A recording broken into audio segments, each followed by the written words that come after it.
सबसे पहले गुरु को नमन करते हुए हृदय भाव से गुरुर्ब्रह्मा गुरुर्विष्णु गुरुर्देवो महेश्वरः गुरुः साक्षात् परब्रह्म तस्मै श्री गुरुवे नमः। सदा भवानी दाहिनी सन्मुख रहे गणेश, पांच देव मिली रक्षा करें ब्रह्मा विष्णु महेश। यस्यांके च विभाति भूधर सुता देवा पगा मस्तके, भाले बाले विर्दुगले च गरलम यशोरसि व्यालराट। सोऽयं भूति विभूषणः सुरवरः सर्वाधिपः सर्वदा, शर्वः शर्वगतः शिवः शशिनिभः श्रीशङ्करः पातु मामो। प्रसन्नतायानगताभिषेकं तस्तथा च ममले वनवास दुःखतः, मुखाम्बुज श्रीरघुनन्दनस्य मेषदास्तु सा मञ्जुलमङ्गलप्रिया। नीलाम्बुजश्यामलकोमलाङ्गं सीता समारोपितवाम्भागम्, पाणौ महासायक चारुचापं नमामि रामं रघुवंशनाथं। श्री गुरुचरण सरोज रहे निज मन मुकुर सुधार, वरनौ रघुवर विमल यश जोदायक फल।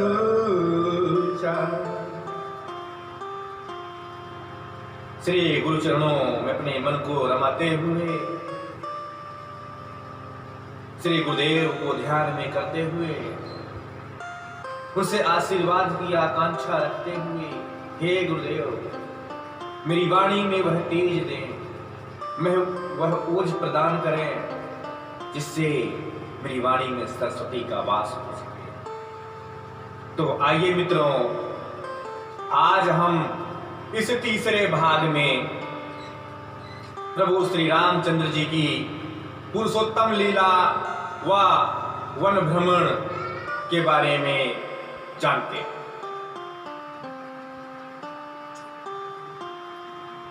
प्रभु श्री रामचंद्र जी की राम कथा आपके सामने सहज भाव से सरल शब्दों से करने का जो सौभाग्य प्राप्त हुआ, मैं अपने आप को धन्य अनुभव करता हूं। श्री प्रभु चरणों के आशीर्वाद से यह सब कुछ प्राप्त होता है। ऐसी ही सदैव सदैव कृपा प्रभु गुरुदेव की हम पर बनी रहे, ऐसी भावना के साथ।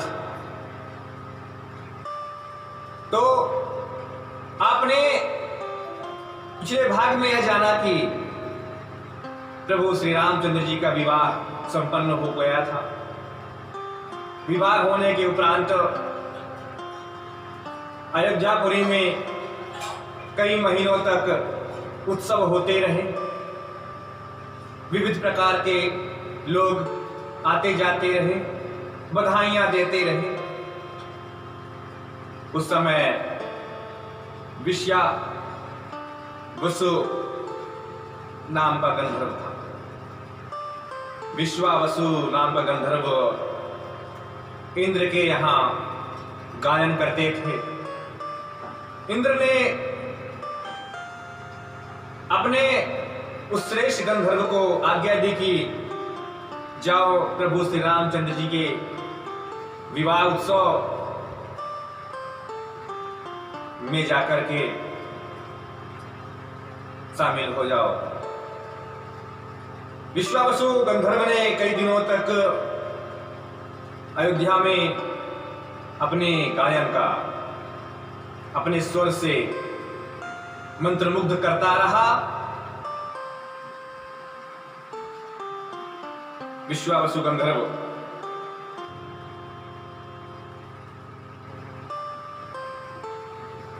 अपने स्वर को बिखेरते हुए मंत्रमुग्ध कर देने वाले गीतों, मंगलाचरणों से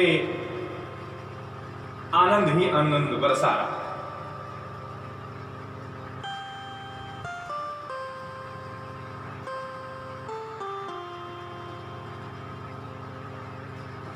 समय पूरा हो चुका था।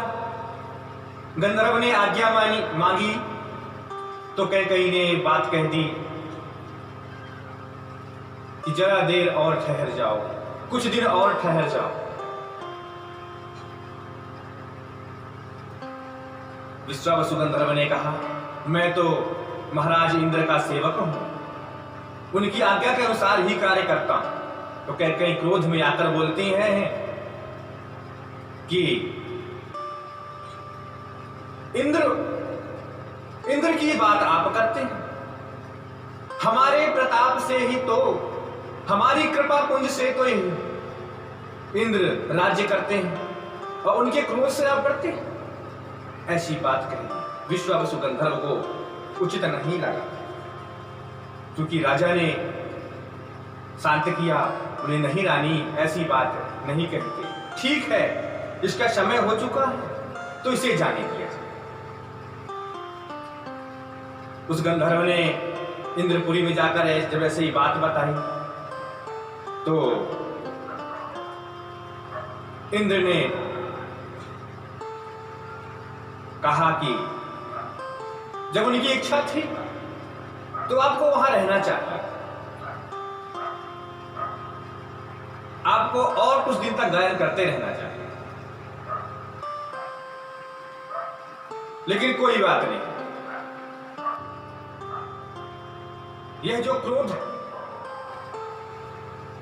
अच्छा नहीं होता, यह तो मैं भी समझता हूं। और तुम्हें जो भी बुरा लगा हुआ हो उनकी तरफ से मैं माफी मांगता। अब यह तो विधि का विधान था।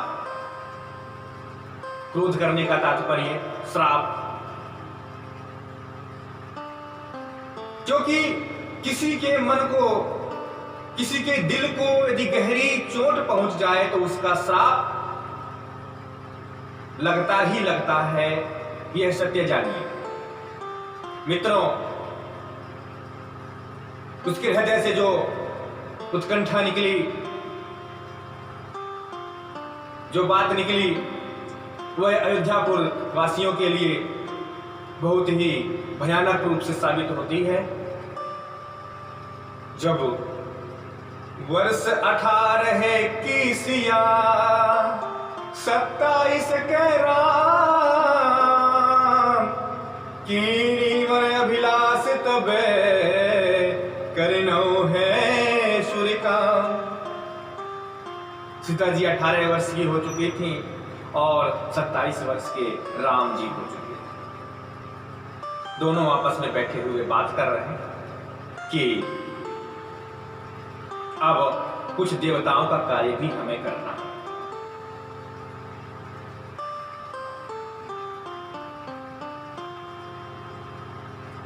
तभी वहां पर नारद भी पहुंच जाते। नारद पहुंचे और श्री रामचंद्र जी और सिया जी ने नारद जी मुनि को प्रणाम किया। नारद जी ने कहा, प्रभु अब आपको देवताओं का कार्य करना चाहिए। श्री राम जी मुस्कुराए, बोले, तात क्यों चिंता करते,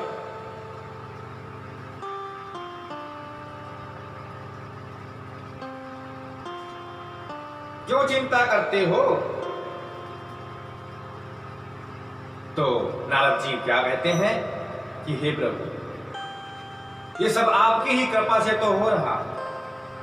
मुझे इतना सम्मान दे रहे हैं, मुझसे ऐसी बात कहलवा रहे हैं, ये तो आपकी बड़ाई है कि क्या प्रभु यह तुम ही सदा बनियाई, निज लघुता जने केरी बड़ाई। यह तो आपकी लीला है प्रभु। अब देवताओं ने मुझे भेजा है, ब्रह्मा जी ने मुझे भेजा है, तो मुझे अपनी बात तो कहनी ही पड़ेगी। बहुत ही आनंद पूर्वक बात हुई। अहे प्रभु, आप तो अंतर्यामी हैं, भक्तों की विनती सुनते रहते हैं, और जिस कारण से आपने मनुष्य का अवतार लिया उस कार्य को कीजिए, विचार कीजिए। समय बीतते जा रहा है तो प्रभु श्री रामचंद्र जी क्या सुनाते बचन रघुपति मुसुकाने, मुनि अजहो विरंची भय माने, कहूँ ताति ब्रह्म ही समुझाई, कछु दिन गयो देखी हो आई।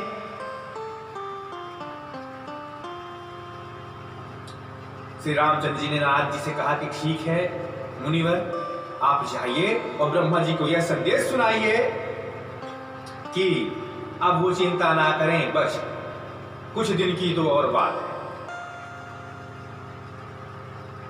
कुछ दिन की तो और बात है। मैं वह कार्य जल्दी ही संपन्न करूंगा जिसके लिए मैंने मनुष्य रूप धारण किया। नारद मुनि जी प्रसन्न हुए और वहां से ब्रह्मलोक चले जाते हैं। यहाँ प्रभु श्री रामचंद्र जी माता जानकी जी से के साथ बैठे हुए चर्चा कर रहे हैं, पूर्व की कथा सुना रहे हैं। तबे रघुपति सीत ही समुझाई, पूर्व कथा सब हेतु सुनाई, सुरहित लागी सो करिए उपाई, चलिए बन परी हरि ठकुराई। सीता जी, आप समझ रही हैं मैं क्या कह रहा हूं? रावण को दंड देने के लिए जो हमने अवतार ग्रहण किया वह कार्य करने का मौका, समय आ चुका है, इसलिए कुछ किया जाए।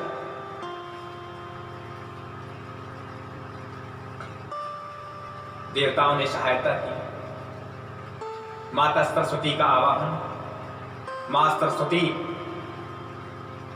केंकई और कुबड़ी के दिलो दिमाग में बैठ गई और यहां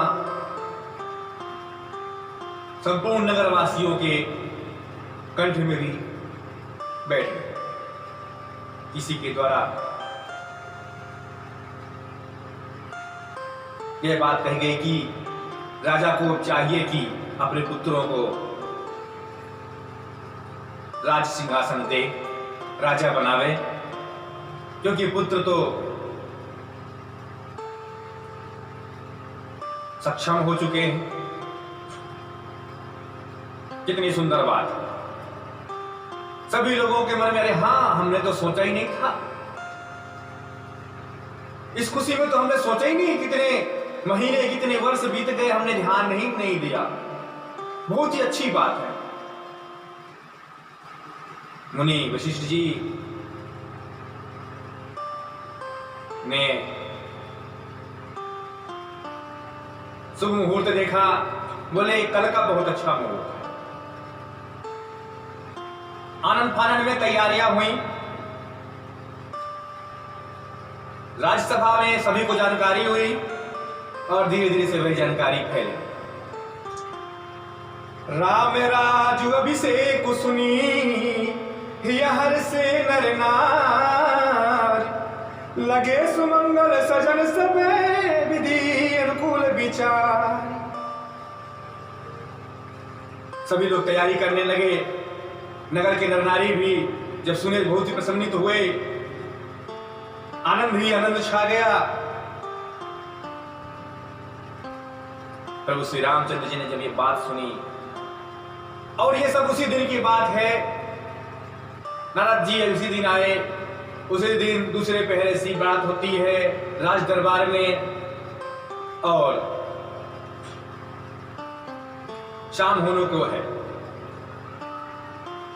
और शाम होने को है। श्री रामचंद्र जी के कानों में भी यह बात पहुंच गई कि कल ही राज्य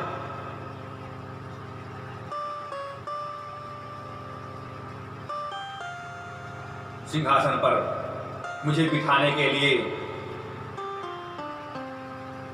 सभी अवधपुर के नर नारी और यहां तक कि राज परिवार तैयारियां बना रहा है। लेकिन मेरे मन में एक संशय है, और संशय क्या था प्रभु के? संशय यह था कि जन्म में एक संग सब भाई, भोजन संयम केली ररिकाई, कर्ण वेद उप बीत बियाहा, संग संग सब भय उछाहा, विमल वंश यहो अनुचित एकु, बंधु बिहाई बरही अभिषेकु, अरे प्रभु सप्रेम पछितानि सुहाई, हरऊ भगत मने के कुटिलाई। मेरे समझ में बात ये नहीं आती कि जब हम चारों ने एक ही दिन जन्म लिया, हम चारों का एक ही दिन शिक्षा ग्रहण करने के लिए गए, उपवीत संस्कार, यज्ञोपवीत संस्कार, प्राणी ग्रहण संस्कार, हम चारों का एक ही दिन हुआ, सबको बराबर का जब सब जगह सम्मान दिया गया, तो फिर आज सिर्फ मेरे लिए ही राज्याभिषेक क्यों? सभी के लिए होना चाहिए। यह तो मुझे अच्छा नहीं लग रहा, यह अनुचित है, यह मेरे समझ से बाहर की बात है। मन में ऐसे श्री राम जी सोच ही रहे थे, यह मेरे समझ से बाहर है।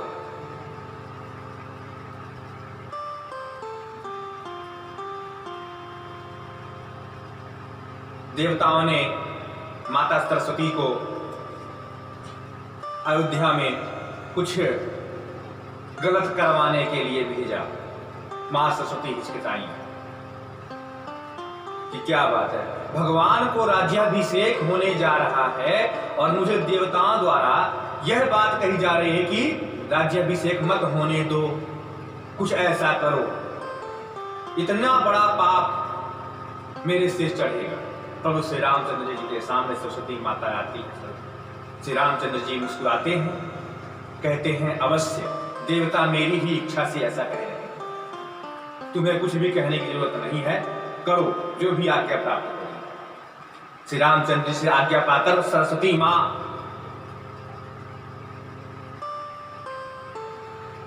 मंथरा के कंठ में विराजमान हो जाती।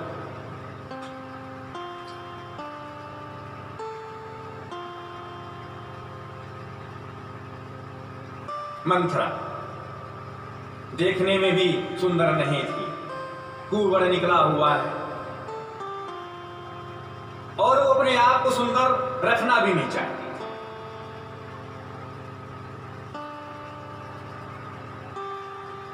पूरे राज दरबार में, राज परिवार में बात फैली, सभी जगह दूतों को भेजा गया, सभी नातेदारों, रिश्तेदारों, सभी को आमंत्रित किया गया,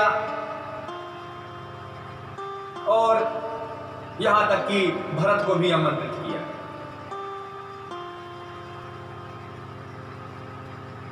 कल राज्याभिषेक होना है।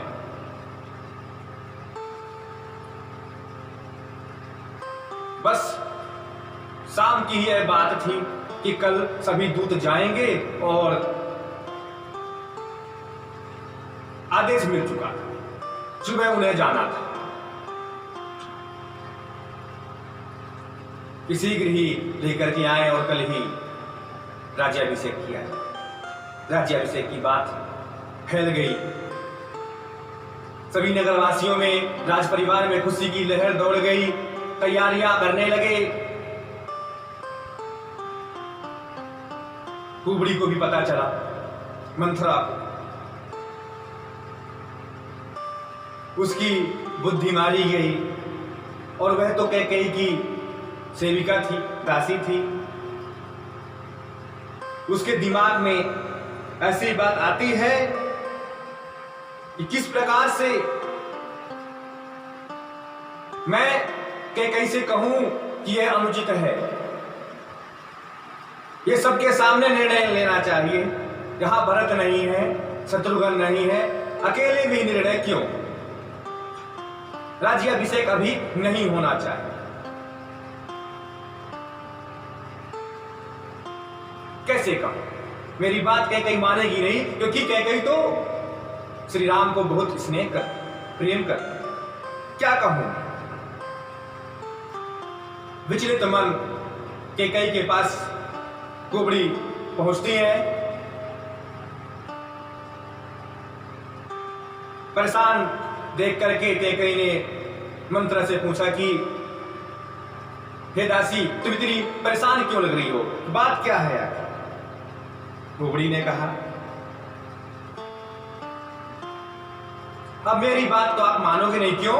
क्योंकि काने खोरे कुबरे कुटिल कुचाली जान, तियर शेख पुनि चेरी कहीं भरत मातु मुस्कान। अरे कौन काने व्यक्ति का, कुबड़े व्यक्ति का, जिसकी बुद्धि गंदी हो, जिसकी सोच गंदी हो, उसकी कौन बात मानता है? मेरी बात तुम तो मानोगी नहीं। ऐसी ही बात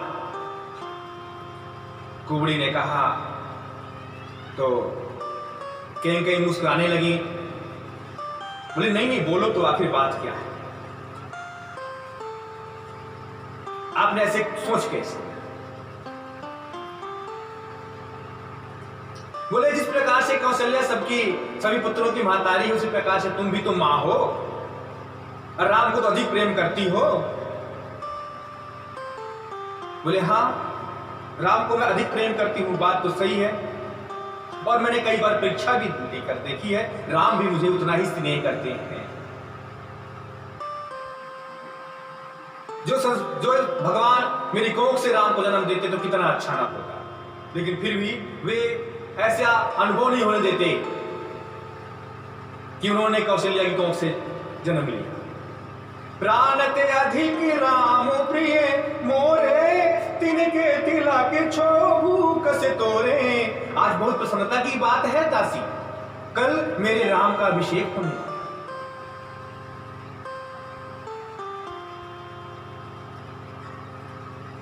कुबड़ी बोलती है कुछ झूठी बात, कुछ सच्ची बात बना करके कुबड़ी ने बात कही। और उसने ऐसी बात कही कि कैसे कि हाँ बात तो सही है, पर जो व्यक्ति कुछ झूठ और कुछ सच बोल कर जाता है वह सबको अच्छा लगता है। मेरी बात तो तुमको अच्छी नहीं लगी, क्योंकि सच कड़वा हो। मैं सच बताना चाहती हूं। मैंने अपने आंखों से देखा है, कानों से सुना है कि राम का राज्याभिषेक होने के पश्चात राम के पास लक्ष्मण जी सहायक रहेंगे और भरत जी को तो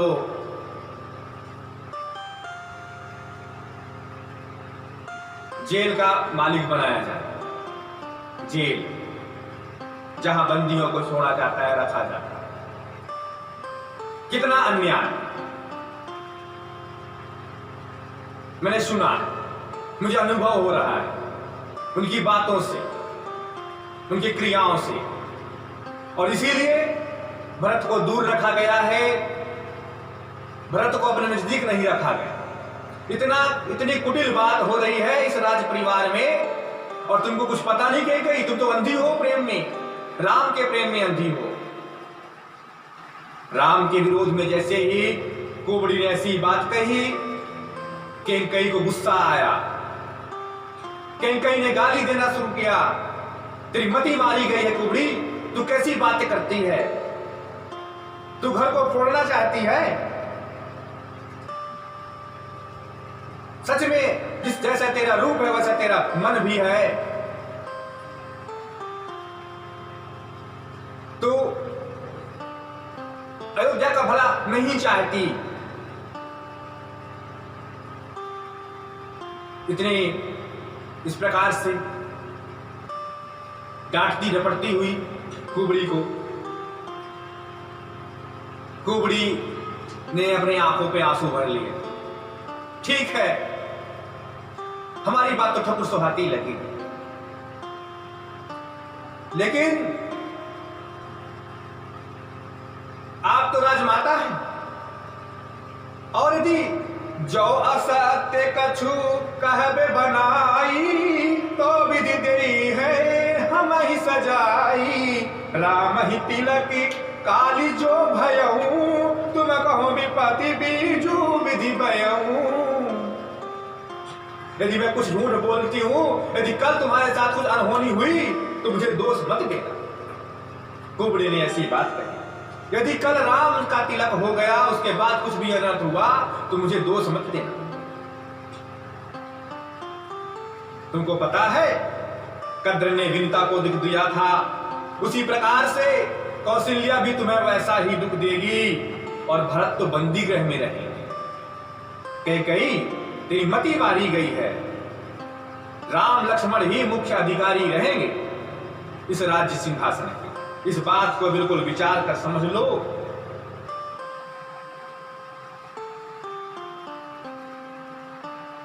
कैकेयी का दिमाग भी पलटा, उसने सोचा। कैकेयी ने कहा, सुनो मंथरा बात पुर तोई, दाहिनिया की नित हर कई मोरी। दिन प्रति देखूं राति को सपने, काऊ न तोई मोह बसे अपने। अरे मंथरा, हो सकता है यह बात, क्योंकि मेरी दाहिनी आंख तो प्रतिदिन फरकते रहती है, और दाहिनी आंख को फरकने का तात्पर्य है कुछ बुरा होने वाला है। तो बुरा होने वाला है इसका मतलब यही बुरा होगा। ये बात कुछ समझ में तो आ रही है। क्या किया जाए यदि यह बात सत्य ही होगी तो? बोले यही तो मैं भी कहती हूं। मंथरा ने बात कही कि अभी राम का राज्याभिषेक ना कराया जाए, लेकिन कोई मानने को तैयार नहीं। अब एक काम करो, क्रिया चरित्र करो, कोप भवन में जाओ, तब बात बनेगी। और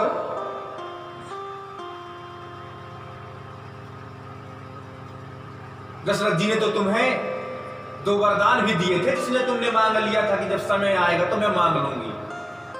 लगता है उस वरदान का समय भी आ चुका है। कैकेयी ने कहा, हाँ कुबड़ी, हाँ दासी, तुमने यह बात सही कही। मेरा वरदान अभी तो बचा हुआ है, उस वरदान को मैं मांगूंगी। यह बात तुमने ठीक कही।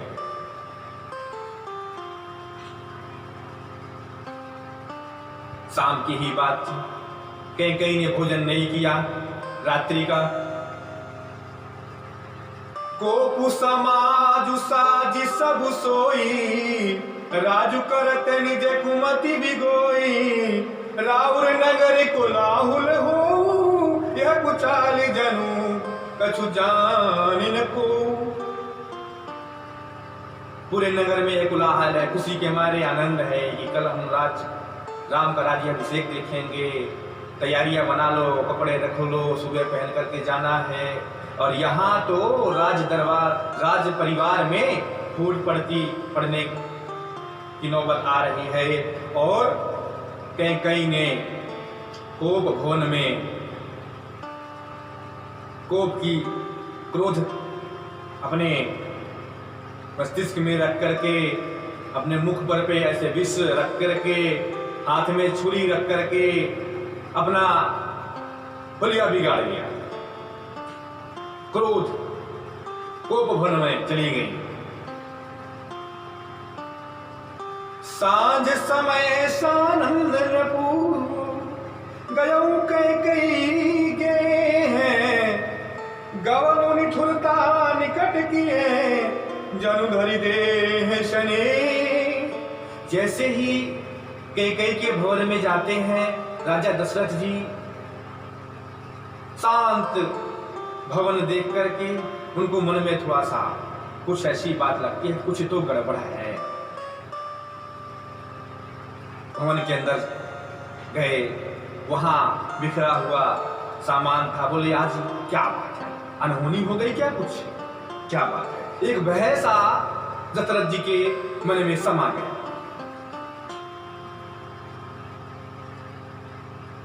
कैकेयी वहां है, कुबड़ी भी वहां है। महारानी महारानी महारानी कुछ बोल ही नहीं।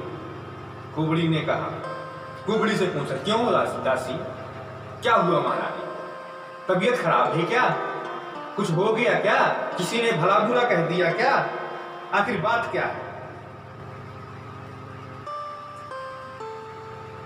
क्यों महारानी, अनहिते तोर प्रिया कही कीन्हा, कही दुई सिरे कही जमू चहलीना, कहूं कही रंग कही करो नरेसु, कहूं कही न पाही निकासो देसु।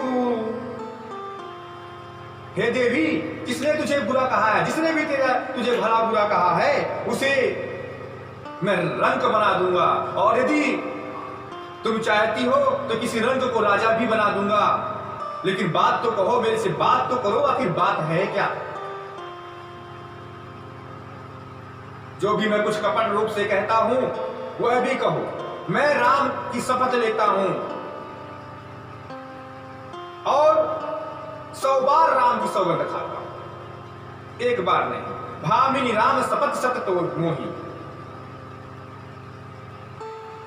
तुम बात कहो, जो कहोगी मैं करूंगा, आखिर बात हुई क्या।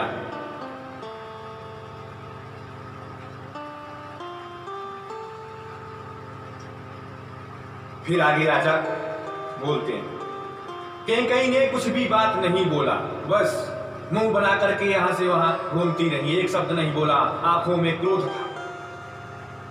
दशरथ जी मनाते जा रहे थे, लेकिन माने तब ना। जान्यू मरम राव हसी कहे, तुम ही कहावे परम प्रिय यही, हाथी राखिना मांगी हुकाऊ, बिसरी गयाऊं मोही घोर सुभाऊ। अच्छा हाँ रानी, अब तुम्हारा रुकना भी तो सही है।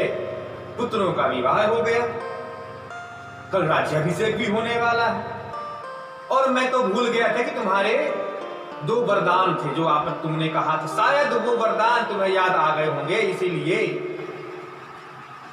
नाराज हो मुझसे। कोई बात नहीं, मांग लो, मांगो ना वरदान में जो मांगना है, क्योंकि रघुकुल रीति सदा चली आई, प्राण जाऊं परे बचनु न जाई। मांग के देख लो, रघुकुल की रीति है, सदैव से बनी है रही है।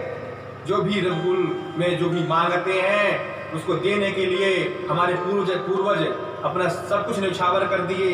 मांग के तो देखो, चाहे प्राण भले चले जाएंगे पर वचन नहीं जाता है हमारा। इसलिए नाराज मत हो, कुछ भी ऐसी बात हो कहो तो। तेही पर राम शपथ करी आई, और उसके बाद मैं तो राम की सौगंध खा के कह रहा हूं। मांग के देखो, क्या मांगना है, बात क्या है यार, बोलो, कुछ तो बोलो। जब इतनी बार दशरथ ने बार बार कैकेयी को उत्तेजित करते रहे, तब कैकेयी ने थोड़ी सी बात खोली। ठीक है, देना ही चाहते हो, चलो हिम्मत है तो दो, दीजिए फिर क्या। सुना हो प्राण प्रिय भावत जी का, देहु एक बर भरत टीका, मांगाऊ बरे दूसर कर जोरी, पुरवहु नाथ मनोरथ मोरी। ठीक है, देना ही चाहते हो तो दे दो, भरत को राज सिंहासन में बैठाया जाए, मेरी इच्छा है। राजा सन्न रह गए। चलो कोई बात नहीं, ठीक है, ठीक है मेरी। चलो दूसरा पर क्या है तुम्हारा? दूसरा वर, तापस बेसे विशेखी उदासी 14 बरसी राम बनवासी। जैसे ही ऐसे सुना दशरथ जी ने पैरों तले से जमीन खिसक गई, कलेजा धक से रह गया। क्या कह दिया तुमने? पहला बार तो समझ गया कि चलो कोई बात नहीं, राम को किया जगह, क्योंकि राम तो उनको कोई चिंता नहीं, वो तो बड़े होने के नाते हम राज्याभिषेक दे रहे हैं, भरत को राज्याभिषेक दे देंगे, बात सत्य है। लेकिन राम को 14 वर्ष का वनवास तुमने मांग लिया, मुझसे कुछ कहा नहीं जाता। इतनी उत्कंठा हुई, इतने हृदय में दर्द हुआ राजा आगे कुछ बोल न सके, आंसुओं की धार लग गई। आखिर ऐसे मैंने क्या अपराध किया? और माथे हाथ मूंदी दो लोचन, तनु धरि सोचू लागी जनु सोचन, मोर मनोरथ सुर करु फूला, हरत करिनी जिमी हतेहु समूला, अफिरत करिनी जिमी हतेहु समूला।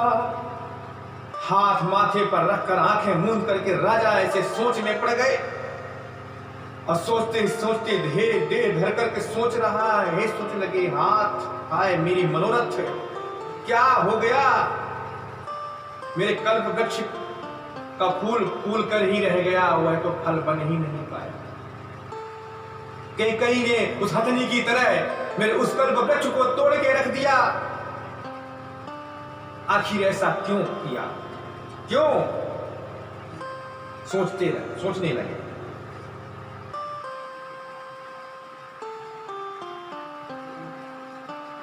अब दशरथ जी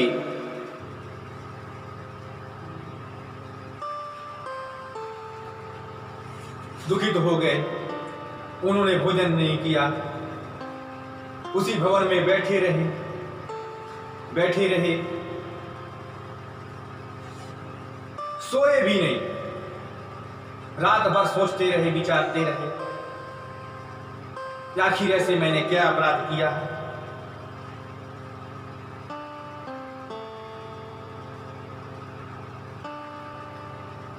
कहीं ने पुनः बात कही कि हे राजन, वनवास तो वनवास, लेकिन कल ही वनवास होना चाहिए। होत प्रातः मुनि वेशधारी, जो न राम बन जाहि। ये कटारी देख रहे हो, अमोद वरुण राउर अजस नट समझे मन माही। मैं कटारी मार करके कल ही अपने आप को समाप्त कर दूंगी, इसलिए कल ही राम को वनवास होना चाहिए, समझ लो। दशरथ का धीर बंधैया करने वाला कोई नहीं। यह कह करके कहीं वहां से चली जाती है। दशरथ दुख के मारे बैठे हैं, खाना पीना सब छोड़ दिया दशरथ ने। बहुत ही अनहोनी घट गई अवधपुरी में।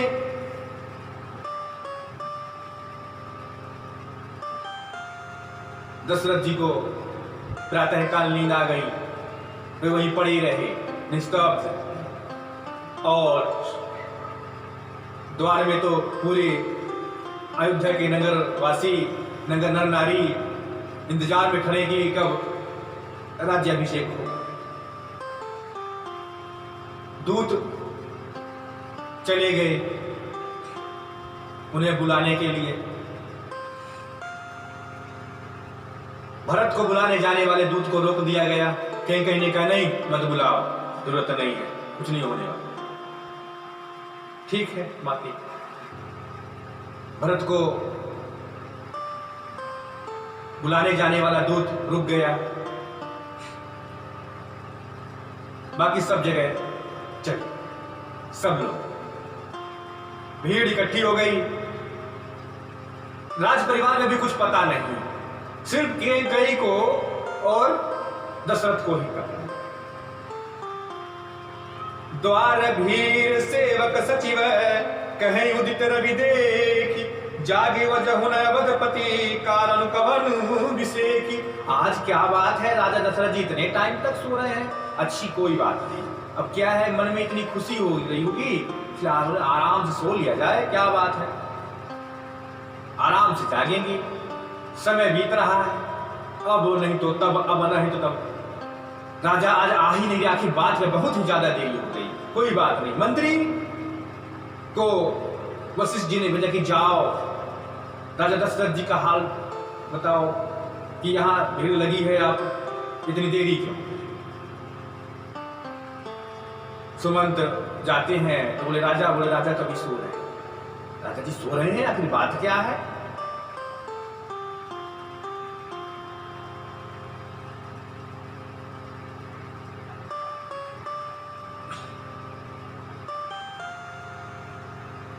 परी न राजा ही नींद निसी, हेतु जान जगदीशु, राम राम रट घोर किए, कहीं न मरम महीशु। जब सुमंत जी ने कैकेयी से पूछा कि हे राजमाता, आज दशरथ जी महाराज क्यों नहीं जागे? बोले नहीं, पता नहीं, रात भर राम राम राम राम करते रह गए इतनी खुशी में, पता नहीं क्या, ये नहीं पता, इसलिए नींद लग गई होगी, इसलिए आराम कर रहे हैं। बोले नहीं, अभी तो जगाना पड़ेगा। बोले पता नहीं इनको क्या हो गया।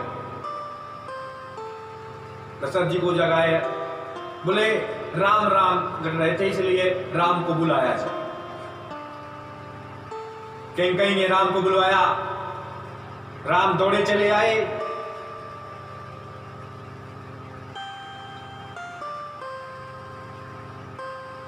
राम वहां से आए और राम ने सुमंत जी को आते ही देखा। सुमंत जी को उन्होंने नमस्कार किया, पिता की भांति आदरो कीन्ह पिता सम लेखा। पिता की तरह श्री रामचंद्र जी ने सत्कार किया।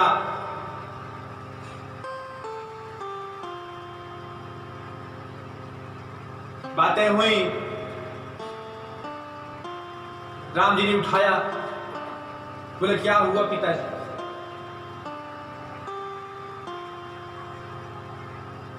उठते ही पिताजी श्री राम को हृदय से लगा लिया, गले से लगा लिया, राम राम कहते हुए आंखों से अश्रु। ये क्या हो गया, क्या हो गया? कैकेयी से, राजमाता से पूछ रहे हैं सुमंत जी। कैकेयी ने कहा अरे हुआ कुछ नहीं है, मेरे पुराने 2 वरदान थे, तो मैंने सोचा इन्होंने मुझे कल 2 वरदान दिए और उस वरदान को सुनते ही जो मैंने मांगा, पता नहीं इनको क्या हो गया, क्या वरदान मांगे? बस कुछ नहीं, राजा भरत को राज्याभिषेक और राम को वनवास 14 वर्ष। सुमंत जी के तो सुनते ही कान खड़े हो गए, हृदय पसीज गया, आंखों से तो बोले ये वरदान है, ये नॉर्मल बात है, सामान्य बात है क्या? सुमंत जी वहां से चल पड़े, कुछ नहीं कहा। राम जी हंसकर बोले पिताजी इतनी सी बात को लेकर के आप इतना परेशान हैं? ये कौन सी बात है? 12 से 4 10 विपिने वसी, कर चित्ते कर पितु बचन प्रमाण, आई पाई पुनि देखऊं मन जनू करसी मलान। ये कौन सी बात है? बस 14 वर्ष जंगल की हो रहने की बात है, कि कोई बड़ी बात है? मैं बिल्कुल करके आऊंगा, उसके बाद ही जो होगा देखा जाए। बचन विनीत मधुर रघुबर के, सरस में लगे मातुर करके, सह विशु की सुनी शीतल बानी, जिमि जबा से परे पावश पानी। श्री राम जी के नम्र और मीठे वचन माता के हृदय में बाण के समान ऐसे लगे जैसे कि उलाहना दे रहे।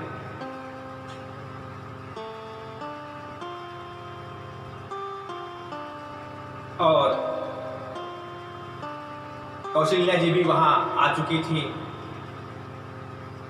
कौशल्या जी ने ये बात सुनी, बोले कि बताओ जिसका राज्याभिषेक होने जा रहा था उसे आज राज्याभिषेक की जगह वनवास मिल रहा।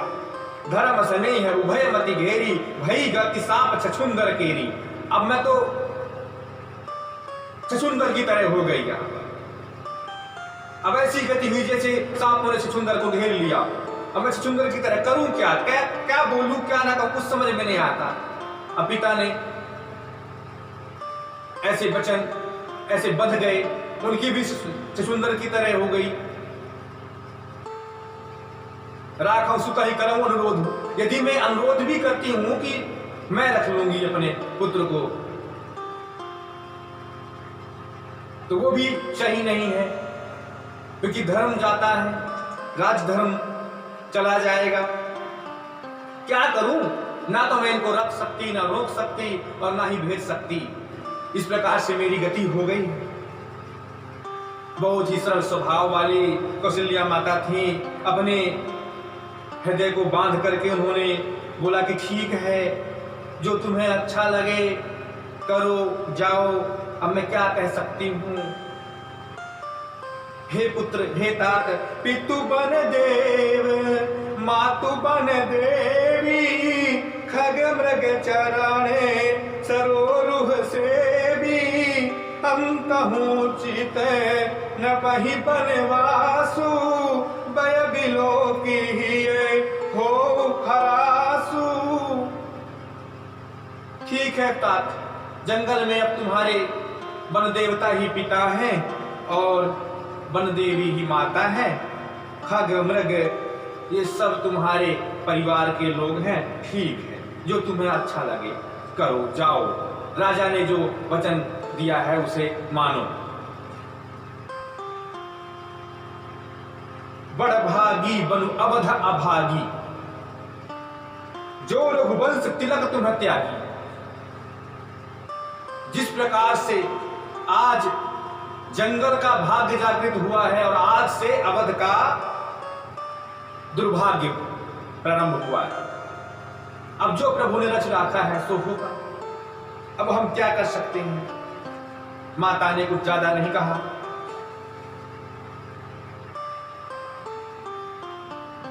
श्री राम जी को आज्ञा मिल गई। सीता जी को जानकारी हुई कि हमारे पति को तो वनवास हुआ। दौड़ी चली आई, समाचार ते ही समय सुनी, सिर उठी अकुलाई। जाई सासुपद कमल जुगे, बंदी बैठी सिरुनाई। कौशल्या माता के चरणों को पकड़ करके बैठ गई। हे माँ, चलाने चाहते बने जीवन नाथू, के ही सुखते समय हुई है साथू। की तनु प्राण की केवल प्राणा, विधि कर तबु कछु जाई न जाना। हे माता, मैं भी अपने पति के साथ जाना चाहती हूँ, मुझे आज्ञा दीजिए, मुझे आज्ञा दीजिए। मैं इनके बिना रह नहीं सकती, मेरे प्राण निकल जाएंगे, मैं इनके साथ ही जाऊं।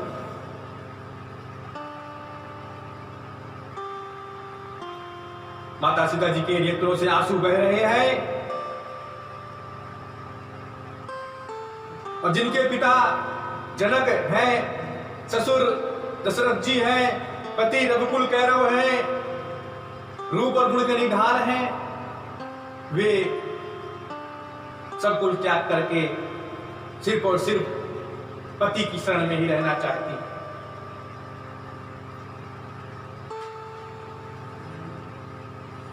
राम जी ने सीता जी को समझाया कि नहीं, यहां कुछ भी कमी नहीं है। मुझे तो वनवास मुझे हुआ है, मुझे जाने दो। जंगल में बहुत समस्याएं हैं, कांटे हैं, परेशानियां हैं, राक्षस हैं, जानवर हैं, कुछ अनहित हो जाए, मैं क्या कर सकता। जो मुझे मिला है मेरे भाग्य में वो होने दो, आप मत जाओ। लेकिन माता सीता जी ने कह दिया, आपन मोर नीक जो चह हूं, बचनु हमारे मानी ग्रह रहे हूं। आय सुमोल सासु सेवकाई, सविधि भामिनी भवन भलाई। एहिते अधिक धर्म नहीं दूजा, सादर सासु ससुर पद पूजा। जब जब मातु करहि सुधि मोरी, हुई है प्रेम विक्रम मति घोरी। तब तब तुम कही कथा पुरानी, सुंदर समझाए मधुबारी। कहो सुभाव सपथ सत मोही, सुमुख बात ही पित राखो तोही। श्री रामचंद्र जी ने कह दिया कि माता पिता समझ करके सास ससुर की सेवा करना। यदि इन्हें कोई दुख तकलीफ हो, मेरी याद आए, तो तुम रहोगी तो कम से कम ये जीवित तो रहेंगे। मेरी बातों को बता करके, मेरी कहानियां बता करके यदि तुम रहोगे तो वो समझेंगे कि श्री राम मेरे साथ हैं। लेकिन नहीं, माता सीता जी ने कहा कि बिल्कुल ऐसा नहीं हो सकता। रोने लगी, आंखों से आंसू बहने लगे और आखिरकार श्री रामचंद्र जी को मानना पड़ा और सीता जी को साथ में रखना ही पड़ा कि चलो ठीक है, तैयारी कर। सीता ही सासु आशीष सीखे। माता सीता जी को कौशल्या माता ने विभिन्न प्रकार से सेवा करने की तरीके बताई और कहें कि ठीक है, साथ में रहोगे तो कुछ ठीक रहेगा। माता ने आशीर्वाद दिया। चली नाई पद पद्म सिरु, अति हित बरहिबा। आशीर्वाद मिल गया, तैयारी हो गई। राम सीता जी बन के जाने को तैयार हो गए। कभी समाचार जब लक्ष्मण पाए, व्याकुल बिलखी बदन उठी धाए। कंप पुलक तने नयन समीरा, गहे चरण अति प्रेम अधीरा।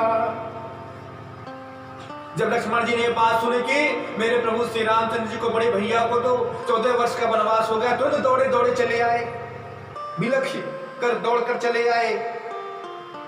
वह जो खुशी वाला शरीर था एकदम से मुरझा सा गया, दौड़े चले आए और श्री राम जी के चरणों में झुक गए।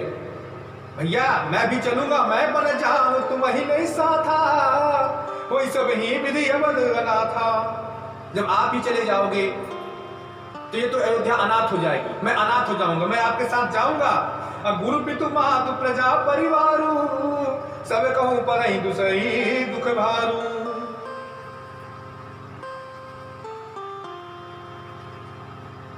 और श्री रामचंद्र जी ने कहा कि नहीं, तुम यहां रहना और यहीं रहो, क्योंकि माता पिता और जो नगरवासी हैं, कोई समस्या होगी उनका निदान करने के लिए कौन रहेगा। लक्ष्मण जी ने कहा नहीं, मुझे आपकी सेवा करनी है, आपके चरणों की सेवा करनी है और मुझे जाना। लक्ष्मण जी ज्यादा कुछ बोले नहीं, ऐसा बोल करके वहां से चले गए और माता सुमित्रा जी से के पास जाकर रोने लगे कि मुझे भी आज्ञा दो, श्री राम से कहो कि वो मुझे अपने साथ लेके चले, अन्यथा मैं जीवित नहीं रह पाऊंगा। सुमित्रा जी ने लक्ष्मण जी को कहा ठीक है। जब श्री रामचंद्र जी और माता जानकी जी सुमित्रा जी के पास आशीर्वाद लेने आए कि हमें आशीर्वाद दो, सुमित्रा जी ने कहा ठीक है, आशीर्वाद है मेरा, लेकिन मेरे पुत्र को साथ में लेकर के जाओ, कृपा करो। अब मां की बातों को टाल नहीं सकते थे श्री रामचंद्र जी, और लक्ष्मण जी को साथ ले लिए। करुणा सिंधु सुबंधु के, सुनी मृदु बचन पुनीत, समुझाए उन्नाई प्रभु जार सने है सभी। श्री रामचंद्र जी लक्ष्मण जी गले लग गए, आनंद छा गया लक्ष्मण जी के, इस भैया मान गए मुझे साथ ले जाने के लिए।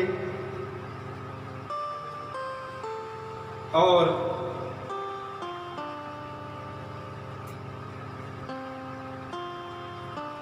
माता ने विदा किया। तीनों राजा दशरथ जी के पास गए राजा दशरथ जी को श्री रामचंद्र जी ने एक बात कही, और बात क्या कही? शुभ अरु अशुभ कर्म अनुहारी, ईशु देई फल हृदय विचारी, करई जो कर्म पाव फल सोई, निगम नीति असी कह सब कोई। भले और बुरे कर्मों के अनुसार ही व्यक्ति को जीवन मिलता है, और ईश्वर उस प्रकार से कर्म का फल देता ही है। इसलिए इसमें कुछ ऐसा मत मानो पिताश्री, मेरे पिछले जन्म के कुछ ऐसे कर्म रहे होंगे जिसके कारण से मुझे आज वन मिला है। और आप तो जानते हैं, ज्ञानी हैं, इसलिए मैं आपको ज्यादा क्या समझाऊं। ऐसी बात श्री रामचंद्र जी बोलते हैं। और दशरथ जी क्या कहते हैं? और करे अपराध को और पाव फल भोग, अति विचित्र भगवंत गति को जग जाने जो। मन ही मन सोचते हैं कि क्या बात, श्री रामचंद्र जी समझ रहे हैं कि मेरे कर्म का फल है, लेकिन नहीं, यहाँ तो और करे अपराध को, यहाँ तो दूसरे का अपराध दूसरे के मत्थे पड़ रहा है। क्या विचित्र लीला है भगवान की, संसार कुछ नहीं जानता इस बात को, क्या करूं मैं।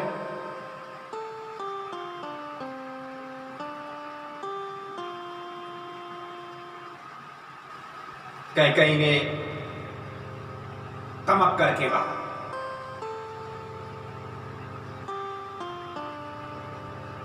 और क्या कहती है कि ये सीते, ये कुछ नहीं दे सकते, अब इनके मुख में दही जम गया है।